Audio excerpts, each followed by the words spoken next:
ఈ రోజు నేను ఇండియాలో జరగబోతున్న one of the biggest case గురించి డిస్కస్ చేయబోతున్నా. ఇది కాదు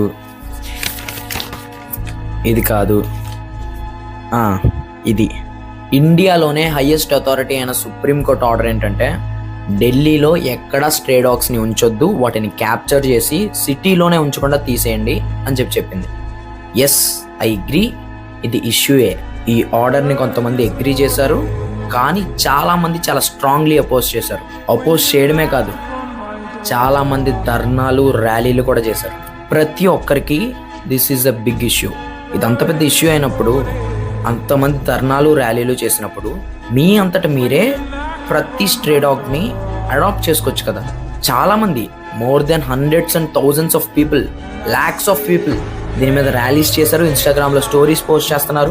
లక్షల్లో ఉండే మనుషులు ఇంటికి ఒక స్ట్రీట్ డాగ్ని అడాప్ట్ చేసుకుంటే రోడ్డు మీద స్ట్రీట్ డాగ్సే ఉండవు.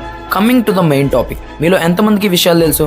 24-year-old ఉమెన్ని గ్యాంగ్ రేప్ చేశారు, కేసు ఫైల్ అయింది, అక్యూజ్డ్ తప్పించుకున్నాడు. ఇది పెద్ద విషయమే కాదు. స్ట్రీట్ డాగ్స్ కన్నా 9 సంవత్సరాల చిన్న పిల్లల్ని ఇద్దరిని గ్యాంగ్ రేప్ చేశారు. అండ్ జూన్ మంత్లో 9-year-old పాపని రేప్ చేసి చంపేశారు. ఎంతమందికి తెలుసు ఇవన్నీ? దీని గురించి ఎవరన్నా రియాక్ట్ అవుతున్నారా? ఎవరైనా అట్లీస్ట్ రెస్పాండ్ అయ్యారా? అట్లీస్ట్ ఒక స్టోరీ పెట్టారా? నేను చూసా చాలా మంది స్టోరీలు రీపోస్ట్ చేసుకోవడం, మిలియన్స్ ఆఫ్ స్టోరీస్. 1.3 మిలియన్ పైగా పీపుల్ స్ట్రీట్ డాగ్స్ గురించి ఫైట్ చేస్తూ స్టోరీ పెట్టుకున్నారు.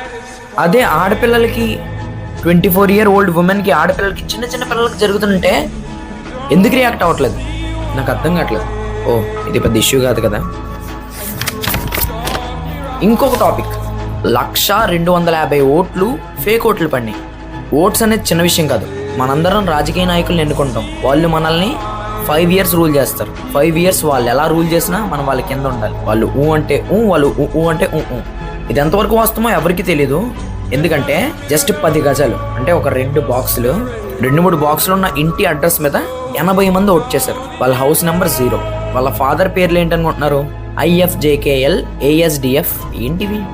ఇంత పెద్ద ఇష్యూని, ఇంత పెద్ద నేషనల్ ఇష్యూని కవర్ చేయడానికి స్ట్రే డాగ్స్ని సుప్రీంకోర్టు అదొక ఇష్యూలో ఎరేసింది. జనాలంతా అటువైపు వెళ్ళిపోయారు. అటువైపు ఒక్క మనిషి కూడా ఈ ఇష్యూని పట్టించుకోవట్లేదు.